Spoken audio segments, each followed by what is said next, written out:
अस्सलाम वालेकुम, नमस्ते, सत श्री अकाल। उम्मीद करता हूँ ठीक होंगे, खुश होकर दोस्तों जा रहे हैं, खुश रहें, माँ बाप का ख्याल करें क्योंकि माँ बाप से सभी कुछ है। मैं हूँ तारिक नियाज़ी, मेरे साथ मौजूद हैं।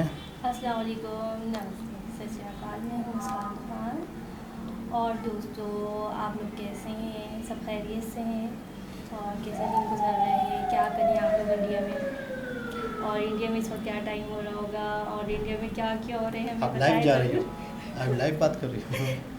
मैं लाइव बात करना चाहती हूँ सबसे। इंडिया में इस वक्त इलेक्शन का दौर चल रहा है। इलेक्शन का हाँ, लाइव भी आएंगे कभी ना कभी। तो दोस्तों वीडियो की तरफ चलते हैं। वीडियो का टाइटल है पुणे, शहर का नाम है पुणे सिटी।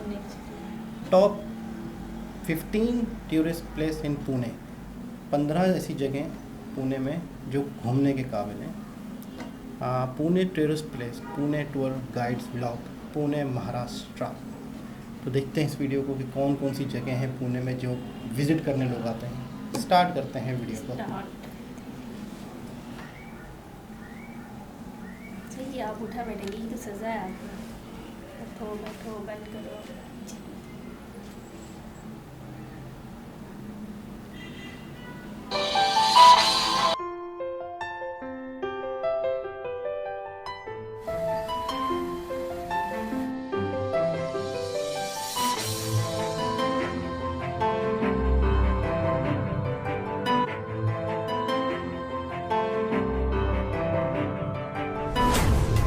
महाराष्ट्र का कल्चरल कैपिटल पुणे शहर, जिसे क्वीन ऑफ डेक्कन के नाम से जाना जाता है। और पुणे शहर फेमस है अपने खूबसूरत गार्डन्स के लिए, यहाँ के ब्यूटीफुल टेम्पल्स, पुणे का यमी और टेस्टी फूड, यहाँ का क्लीन एनवायरनमेंट और यहाँ के म्यूजियम्स और पुणे का एडवेंचर पार्क सभी टूरिस्ट को अपने ओर आकर्षित करता है। पुणे के इस जू के अंदर आपको ये बंगाल का व्हाइट टाइगर भी देखने को मिलता है।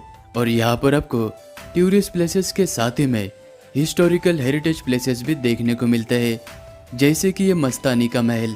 और पुणे शहर से 100 किलोमीटर के दूरी पर स्थित इस शिवनेरी किले पर यह छत्रपति शिवाजी महाराज जी का जन्म स्थान। पुणे के इस 3 दिन के टूर में हम आपको कंप्लीट इन्फॉर्मेशन देने वाले हैं, तो इस वीडियो को पूरा जरूर देखना। पुणे के इतिहास के पन्नों को अगर खोला जाए तो हमें सबसे पहले छत्रपति शिवाजी महाराज जी का नाम नजर आता है। इसलिए हम पुणे में घूमने की शुरुआत पुणे के इस लाल महल से करने वाले हैं, क्योंकि इसी लाल महल में बाल छत्रपति शिवाजी महाराज जी अपने माँ साहेब जीजाऊ के साथ में इसी लाल महल में रहा करते थे। उनका बचपन इसी लाल महल में गुजरा था। लाल महल के सामने आपको ये बाल छत्रपति शिवाजी महाराज जी हल चलाते हुए नजर आएंगे। माँ साहेब जीजाऊ जी के आदेश पर लोगों के मन से डर और अंधश्रद्धा को समाप्त करने के लिए छत्रपति शिवाजी महाराज जी ने सोने से बना हुआ हल चलाया था। बाद में कुछ साल गुजर जाने के बाद शाइस्ते खान ने 1 लाख के सैनिकों के साथ में पुणे पर आक्रमण किया था और वो इसी लाल महल पर कब्जा करके रहने लगा। और वो यहाँ के लोगों को, यहाँ के मंदिरों को, उसने पुणे को पूरी तरह से बर्बाद किया था। और ये बात जब छत्रपति शिवाजी महाराज जी को पता चली, तब महाराज जी ने इस लाल महल में सो रहे शाइस्ते खान के ऊपर गनीमी कावा यानी कि सर्जिकल स्ट्राइक का प्रयोग करते हुए शाइस्ते खान के 3 उंगलियों को काटा था। तो इस घटना से शाइस्ते खान डर के मारे यहाँ से अपने 1 लाख सैनिकों को लेकर चला गया था। अभी हम आ चुके हैं शनिवार वाड़ा के पास में, जो कि लाल महल से मात्र 2 मिनट के दूरी पर है। और यहाँ पर पर्सन 25 रुपीज़ एंट्री फीस लिया जाता है और इसका टाइमिंग सुबह 9 बजे से लेकर शाम के 5 बजे तक है। 300 साल पुराना ये शनिवार वाड़ा यानी कि इस महल को प्रथम पेशवा बाजीराव जी के द्वारा निर्माण करवाया था। और इस महल को बनाने में उस जमाने में 16,000 रुपयों की राशि लगी थी। और ये महल 7 मंजिल का हुआ करता था। लेकिन आज के ज़माने में हमें इस शनिवार वाड़े के जो बेस पॉइंट होते हैं और यहाँ के कुछ अवशेष हमको देखने को मिलते हैं, क्योंकि 1828 में यहाँ पर बहुत ही भीषण आग लगी थी और उस आग में जलकर यह शनिवार वाड़ा पूरी तरह से नष्ट हो गया था। शनिवार वाड़ा के इस मुख्य प्रवेश द्वार के ऊपर आपको यह नगार खाना नजर आएगा। यहाँ पर लगे भीषण आग से ये जगह ऊंचाई पर स्थित होने के कारण ये जगह आग के लपेट में आने से बच गई। तो आज हमें 300 साल पुराना ये लकड़ियों का स्ट्रक्चर आज भी ऐसा ही देखने को मिलता है। इसकी खूबसूरती देखकर आप अंदाज़ा लगा सकते हैं कि उस ज़माने में शनिवार वाड़ा कितना भव्य और कितना खूबसूरत रहा होगा। मुंबई में जैसे सिद्धि विनायक गणपति फेमस है, वैसे ही पुणे में ये श्रीमंत दगड़ूशेठ गणपति जी सभी के मन में बसते हैं। शनिवार वाड़ा से मात्र 10 मिनट के दूरी पर यह गणपति बापा का मंदिर स्थित है। ये मंदिर 125 साल पहले उस जमाने में पुणे के प्रसिद्ध व्यापारी श्रीमंत दगड़ूशेठ हलवाई जी के द्वारा बनवाया गया था। उस जमाने में यहाँ पर प्लेग की बीमारी फैली हुई थी और उस बीमारी में श्रीमंत दगड़ूशेठ हलवाई के एकलौते पुत्र का निधन हुआ था। तो अपने पुत्र की याद में उन्होंने अपनी पत्नी लक्ष्मीबाई जी के साथ में इस गणपति बप्पा की स्थापना की थी। दगड़ूशेठ गणपति मंदिर से मात्र 10 मिनट के दूरी पर यह राजा दिनकर केळकर म्यूजियम स्थित है। इस म्यूजियम के अंदर आपको मस्तानी का महल देखने को मिलता है। म्यूजियम के अंदर जाने के लिए पर पर्सन 100 रुपीज एंट्री फीस देना होता है और इस म्यूजियम के अंदर मस्तानी महल के एक हिस्से को दर्शाया गया है और यहाँ पर आपको मस्तानी के ओरिजिनल पोर्ट्रेट वाली पेंटिंग देखने को मिलती है। और साथ ही में इस म्यूजियम के अंदर आपको सोने के धागे से बने हुए ये रानियों के साड़ियाँ, musical instrument, handicrafts, beautiful wooden work, jewelleries, पुराने ज़माने के बर्तन और मेकअप के आर्टिफैक्ट, इस तरह की यूनिक और एंटीक चीज़ें देखने के लिए आपको 2 घंटे का समय लग सकता है। पुणे के इतिहास में इन पातालेश्वर गुफाओं का नाम तो आता ही है।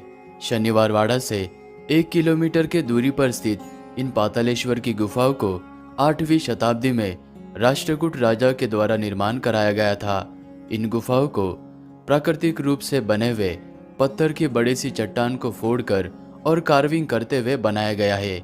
बीच में आपको यह बड़ा सा नंदी मंडप नजर आता है और गुफा के अंदर प्रवेश करते ही आपको 3 गर्भगृह नजर आएंगे, जिसमें भगवान शिव जी, गणेश जी और भगवान राम, लक्ष्मण और सीता माता विराजमान हैं। अभी हम पुणे के famous garden vada pav centre पर है, जो कि 1975 से यहाँ पर यह स्टॉल है और यहाँ पर रोजाना 2000 से लेकर 4000 तक ओनली वड़ा पाव सेल किए जाते हैं। और इस 20 रुपए में मिलने वाले इस वड़ा पाव का टेस्ट और इसके स्पेशल चटनी का टेस्ट मुंबई के वड़ा पाव को भी फेल कर देता है। अगर आप पुणे में आते हो तो यहाँ का वड़ा पाव जरूर ट्राई करना। अभी हम आ चुके हैं पुणे के आगा खान पैलेस पे। इस पैलेस का भारत के स्वतंत्रता में बहुत ही महत्वपूर्ण हिस्सा है, क्योंकि इसी जगह पर राष्ट्रपिता महात्मा गांधी और उनकी पत्नी कस्तूरबा गांधी, सरोजिनी नायडू, महादेव देसाई, इन जैसे स्वतंत्र सेनानियों को भारत छोड़ो आंदोलन के दौरान नजरबंद करके रखा गया था और कैद में रहते हुए कस्तूरबा गांधी और महादेव देसाई जी की मृत्यु हो गई थी। तो इसी पैलेस के प्रांगण में कस्तूरबा गांधी और महादेव देसाई जी की समाधि बनी हुई है और कस्तूरबा गांधी की समाधि के पास में गांधी जी के अस्थियों को भी दफनाया गया है। और इस पैलेस में आपको गांधी जी जो चप्पल पहना करते थे और उनकी माला भी यहाँ पर आपको देखने को मिलती है। और इस पैलेस में मात्र 20 रुपए एंट्री फीस लिया जाता है।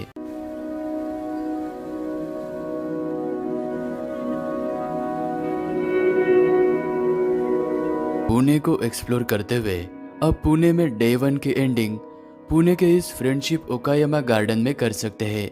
इस गार्डन को जापान के ओकायामा गार्डन से इंस्पायर्ड होकर यहाँ पर यह 10 एकड़ में बनाया गया है।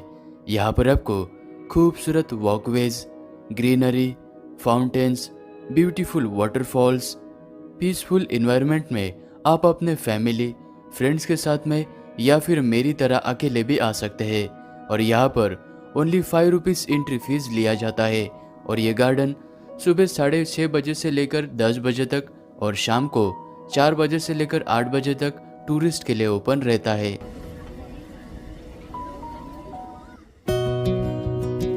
पुणे में आप अपने दूसरे दिन की शुरुआत इस कैफे गुड लक से कर सकते हैं। और ये कैफे यहाँ पर 1935 से है और 1950 से लेकर 70 तक राजेश खन्ना, देवानंद, इस जैसे कई फेमस दिग्गज कलाकार इस कैफे में आते थे। और आज भी ये कैफे बहुत ही फेमस है। वैसे तो इस ईरानी कैफे में बहुत सारे खाने पीने के मेनूज है, लेकिन मैंने अपने लिए यहाँ का फेमस बन मस्का और ये टेस्टी टी ऑर्डर किया। अगर आप पुणे में आते हो तो इस कैफे गुड लक को एक बार जरूर विजिट करना। बस वक्त के साथ आदत बदल चलो चलो इंसान इतना भी खूब जी जनाब, पुणे सिटी की आज मैंने ये टूरिस्ट प्लेस देखी, मुझे बहुत पुणे सिटी कैसा लगा? अगर वो ही कर दिया। पुणे सिटी की ये टूरिस्ट प्लेस आपको कैसे लगे? बहुत ज़बरदस्त, सो ब्यूटीफुल। अच्छा, सबसे ज़्यादा कौन सी क्योंकि मैं इंडिया की जितनी भी शहर देख रही हूँ बहुत ज़्यादा खूबसूरत, बहुत ज़्यादा इतना अच्छा कि मैं आपको बता नहीं सकती हूँ कि सफाई अलग, खूबसूरती, और जो पुरानी चीज़ है उनको इतना संभाल के रखना। अब वो कह रहे हैं कि 2 घंटे के अंदर ही नहीं, 2 घंटे तक वो चीज़ें देखनी पड़ेगी। हाँ, देखनी पड़ेगी। और जो दूसरी बात ये कि मैं आपको बता रही हूँ, जो उन्होंने जो पत्थर बनाया ना पहाड़ी से कटिंग करके काट के, मेहनत का काम तो है ये बहुत मेहनत का काम है, क्योंकि बहुत अच्छे से उन्होंने बारीकी से बिल्कुल जो भी पुतला बनाया है, बहुत सारी चीज़ें गाए हैं, और जैसे कि बैठने की जगह है। अच्छा, बहुत सारी ऐसी जगह मैं समझता चाह रही हूँ हूँ कि वो पहले के दौर में इन लोग इतने ज़्यादा फारिग थे, या अब क्यों नहीं होता? अब तो ऐसा? टेक्नोलॉजी इतनी ज़्यादा आ गई है, और मेरे ख्याल में शायद पहले के दौर में इस तरह की चीज़ें होती थी। हर चीज़ को एक आर्ट के ज़रिए से किया जाता था। हर चीज़ को, पहले के बर्तनों में भी फूल बने हुए होते थे, फूल, और वो चांदी के बर्तन ठीक है में ना? खाना खाते तो थे। पहले की जितनी भी चीज़ें हैं ना, जैसे मिसाल के तौर पे एक सुरमा लगाने की वो थी, वो भी डिज़ाइनिंग वाली थी। एक गिलास होता था ना, गिलास के नहीं, ऊपर हमारे भी- वो भी गए थे इंडिया, तो चांदी का बर्तन, हमारे घर में भी पहले चांदी के बर्तन में ही खाना खाते थे। तो इंडिया वो गए थे, वहाँ की सारी चीज़ें, हम लोग खुद इंडिया के रहने वाले हैं। और किस इलाके से? इस इलाके से ये मुझे नहीं पता। अम्मी से पूछो ना। हाँ, अम्मी तो अभी ऐसी बीमार है, लेकिन हम खुद इंडिया से रहने वाले हैं। और दूसरी बात है कि चांदी के बर्तन में खाना वाना, ये सारी चीज़ें तो हमें बहुत अच्छा लगता था। डिज़ाइन उसकी बारीक डिज़ाइन है ये वो, लेकिन अब हम बर्तन लेंगे ना, बहुत महंगी पड़ेगी। ज़ाहिर है, अब तो पहले बहुत अच्छा आम थी। अच्छा, पार्क यहाँ पे बड़े ज़बरदस्त हैं यार, मतलब पार्क। वही तो कह रही हूँ, मैं कह रहा हूँ हर कि- चीज़ माशाल्लाह इतना ज़बरदस्त, मैं आपको क्या बताऊँ। हर चीज़ जो भी बना हुआ है ना, किले साइड भी अच्छे डिज़ाइन, हैं। किले विले, तो उन्होंने बहुत अच्छे तरीके से, और जैसे कि कहीं से लगता नहीं पुराना, उन्होंने कलर भी किया हुआ है अच्छे से, न्यू एंटीक चीज़ों की तरह, बहुत ज़बरदस्त है। घास से लाल जगह है, लाल रूम महल के, भी अच्छा था, महल बना हुआ है। मतलब मुझे ये ऐसा सारी लग रहा है चीज़ें। कि पुणे जाएगा तो इंसान बोर नहीं होगा। बोर नहीं होगा बहुत कोई कुछ भी 2 बंदा। से देखिए, 3 अगर दिन कोई बोर होने वाला हो तो लोग होते हैं वहाँ पर। नहीं, नहीं ऐसी नहीं, जगह होनी चाहिए कि बाहर के लोग आए हमारे इंडिया में या पाकिस्तान में या इंडिया में, तो वो घूमें, इंजॉय करें। अच्छा, और तस्वीरें लें। मुझे जी। सबसे अच्छी वही जगह लगी है जहाँ पे बहुत सारी पुरानी चीज़ें पड़ी हुई है ना, वो पुरानी बहुत ही एंटिक चीज़ें हैं, बहुत ही तो यूनिक आप भी चीज़। तो वहीं पे पड़े हुए थे, मैंने वहीं से उठा के लाई थी मैं आपको, वहाँ कोने में फेंके हुए थे। तो मैंने बोला इतनी सारी चीज़ें, चलो एक चीज़ उठा लेती हूँ। तो बेचारे रो रहे थे, तो मुझे बहुत दुख हुआ, बहुत अफसोस हुई। तो मैंने बोला चलो चीज़ें तो चलो, वो तो वो रो नहीं सकती ना, तो ये बच्चा रो रहा था, तो मुझसे बर्दाश्त नहीं, मैं उनको उठा के ले आई हूँ। जब भी ये तो सिर्फ वीडियो बनाते रहते हैं। दोबारा किसी और वीडियो के साथ आपसे मुलाकात होती है, जब तक के लिए अल्लाह हाफिज़।